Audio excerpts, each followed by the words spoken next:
Great powers में China के role को आप कैसे देखते हैं? क्या रशिया तो ठीक है, जंग में ऑक्यूपाइड है, उसके अपने वो इतने वो नहीं है। चाइना को कैसे देखती हैं? कि अपने पैसे भी डुबो बैठे हैं, इंटरेस्ट, इन्फ्लुएंस भी खत्म हो रहा है और वो एक्ट भी नहीं करना चाह रहे। एक रिलक्टेंट पावर है। What do you make of that? Doctor साहब। की तो एक ही इसमें से डॉक्टर साहब बात निकलती है कि या तो हमें चाइना की समझ नहीं आ रही या चाइना को खुद अपनी समझ में नहीं आ रही, क्योंकि हमारे लिए ये चीज़, हम कल डॉक्टर साहब के साथ वीलॉग पे यही बात हो रही थी कि हमारे लिए ये चीज़ इतनी शॉकिंग इसलिए है कि अब हम एक डेढ़ डेके से ये सोच के बैठ गए थे कि नहीं, अब हालात वो नहीं रहे, वरना हमने इस तरह के जो रिजीम चेंज और इस तरह की, इसके अलावा असैसिनेशंस, कू, प्लॉटिंग, प्लानिंग बहुत देखी हुई है। ये पूरा जो पोस्ट सेकंड वर्ल्ड वॉर का फिनोमेना है और यूनिपोलर मूवमेंट है और एक इम्प्यूनिटी है, अल्टीमेट इम्प्यूनिटी और एक्सट्रीम पावर का की एक्सरसाइज है, तो हमारे लिए कोई हैरानी की बात नहीं थी। हमें पता है कि हमारी हैसियत इस दुनिया में क्या है। ये जो हमारे लिए ये चीज़ एक नई और एक बहुत हैरान कुन सी है जिस पे हमें समझ नहीं आ रहा कि अब हम रिएक्ट क्या करें, वो ये था कि हम जो बहुत बड़े एडवोकेट हैं, हम जो बहुत तंग पड़े हुए हैं इन न्यो कॉन से और न्यो लिबरल से, मेरी मुराद है कि मैं आप लोगों के बिहाफ पे नहीं बात कर रही हूँ। तो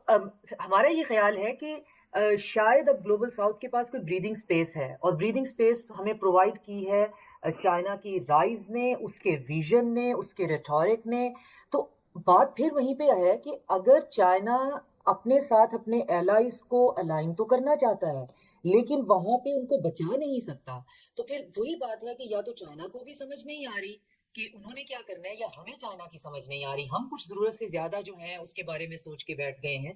वेनेजुएला की भी जो बात है, ये आज की नहीं है, ये हुगो चावेस से चल रही है कि उसको पहले हटाया, टॉपल किया, फिर वहां पे वो खुआन ग्वाइडो के लेके आए, उसको लोगों ने तस्लीम नहीं किया, फिर मारिया मचाडो एग्जाइल में है, उसको भी लोग वहां पे एक्सेप्ट नहीं करते। तो अब जो है, पिछले 3-4 महीने से तो मुसलसल वहां पे जो है वो ये बिल्डअप हो रहा है, मिलिट्री बिल्डअप उसके इर्द गिर्द, और रिटोरिक बनाया जा रहा है और ओपनली कहा जा रहा है कि जी हमारे साथ जो है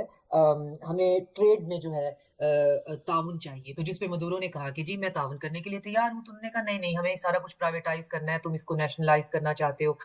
तुम चावेज के की डॉक्ट्राइन को छोड़ोगे तो काम चलेगा, वगैरह वगैरह। फिर उसको असैसिनेट करने की बात होती है, और अब पता चलता है जी कि सीरिया स्टाइल में सारे का सारा जो उसका उसके इर्द गिर्द के लोग हैं वो खरीदे जा चुके हुए थे, और जीरो रिटेलिएशन पे एक बंदा जो है, एक डेमोक्रेटिकली इलेक्टेड ऑफिस होल्डर, आप हवा में से उठाकर तो आप ले जाते हैं और दुनिया में ये चूरन बेच रहे हैं जी, हमने एक स्मगलर, एक नारकोटिक्स का बंदा पकड़ लिया। तो अच्छा, सवाल वैसे ये नहीं